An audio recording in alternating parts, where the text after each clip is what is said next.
Salut, je suis Francis Ebo, je suis ivoirien et je suis étudiant à ALU, African Leadership University. Et à ALU, je suis étudiant de 3e année en Global Challenge.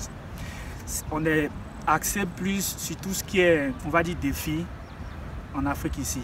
Des défis, on en a, tels que la gouvernance en Afrique, tels que la conservation de la faune et de la flore, l'éducation et tout ce que vous pouvez imaginer. Ok, monsieur Othniel, pourquoi avoir choisi de rejoindre ALU? Ouais, ça c'est vraiment une très belle question. J'ai choisi de rejoindre ALU pour 3 raisons. D'abord pour le système d'apprentissage. À ALU, c'est d'abord 8 mois de cours théoriques et ensuite 4 mois de stage. Donc un étudiant qui vient à ALU, qui rejoint le programme ALU et qui finit les 8 mois de cours, qui a l'opportunité de faire 4 mois de stage répété par 3 fois selon son degré, il a l'opportunité de sortir avec un très bon background et une très belle expérience de, on va dire, 12 mois. Donc ça, c'était vraiment un point très important pour moi.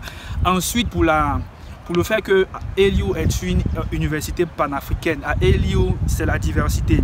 À ALU, on va trouver des Burkinabés, on va trouver des Maliens, on va trouver, je sais pas, des personnes qui viennent d'Égypte et qu'on sort. Donc c'est rentrer dans ce brassage culturel-là qui m'a aussi donné la fougue et la volonté aussi de venir à ALU. Ensuite, c'est l'idée de développer l'Afrique.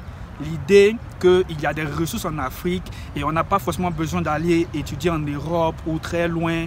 On peut étudier en Afrique avec une technologie de pointe, réussir en Afrique et développer l'Afrique. Donc on va dire que ce sont ces 3 facteurs qui ont favorisé ma venue en fait à ALU.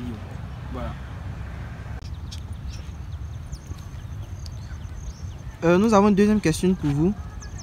Pourquoi la School of Wildlife Conservation et quelle est votre mission? Oh, ça c'est une très belle question également aussi. Pourquoi la School of Wildlife Conservation? Well, c'est parce qu'à un moment donné, en tant qu'être humain, on doit se rendre compte qu'on dépend de la faune et de la flore. Et donc si à un moment donné, on n'essaye pas d'en prendre soin, on va se retrouver vraiment très dépendant de cette faune et on ne sait pas qu'est-ce qui pourrait nous arriver. Donc c'est l'un des challenges sur lesquels j'ai voulu vraiment m'accentuer et aller vraiment en profondeur, voyez-vous. Il y en a des talents, mais j'ai vraiment voulu le faire parce que aussi j'aime la faune et la flore.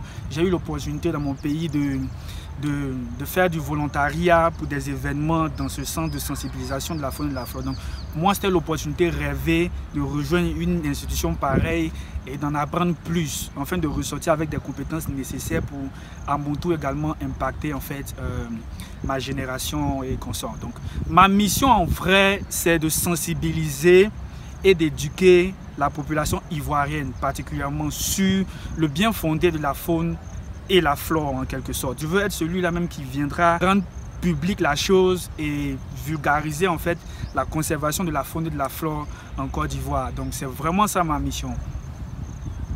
Peux-tu nous parler d'une expérience professionnelle qui pourrait t'aider à atteindre tes objectifs? Ouais, je ne veux pas dire que je suis un expert, mais j'aime bien tout ce qui est comme création de contenu et aussi, je vais dire, la gestion de pages telles que Facebook, Instagram et consorts. Donc j'ai eu l'opportunité de travailler avec une structure qu'on appelle Kite Financial. C'est une structure qui est axée sur tout ce qui est comme crypto-monnaie en fait. Voilà. Donc j'ai eu le temps de développer plusieurs concepts avec cette structure, notamment le fait de mettre généralement et tous les jours à jour les crypto-monnaies. Aussi, j'ai pu développer un concept sur les crypto-monnaies qui était intitulé Did you know, pour un peu donner des informations aux personnes, à la population sur les crypto-monnaies. Et puis, en fait, après, on a développé plein de concepts autour. Ça a vraiment été un tremplin pour moi parce que j'ai vraiment appris à être humble.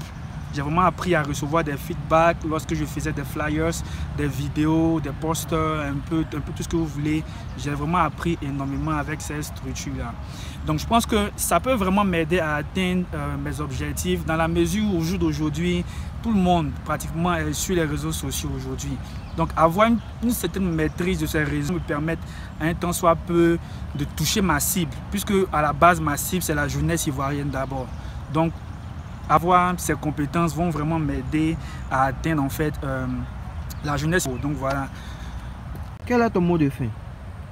Déjà, je voudrais dire à la population ivoirienne et surtout à la jeunesse ivoirienne qu'ils n'ont pas vraiment besoin d'aller en Europe, je sais pas où, en Amérique, pour avoir une éducation de qualité.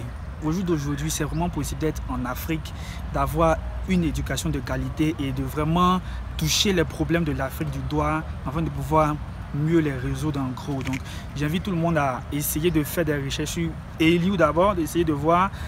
Et puis d'autres écoles en fait qui sont en Afrique, qui ont fait le matériel qu'il faut pour pouvoir nous instruire, nous, et puis aussi développer l'Afrique. C'était moi, et Bois Michel Francis. Merci.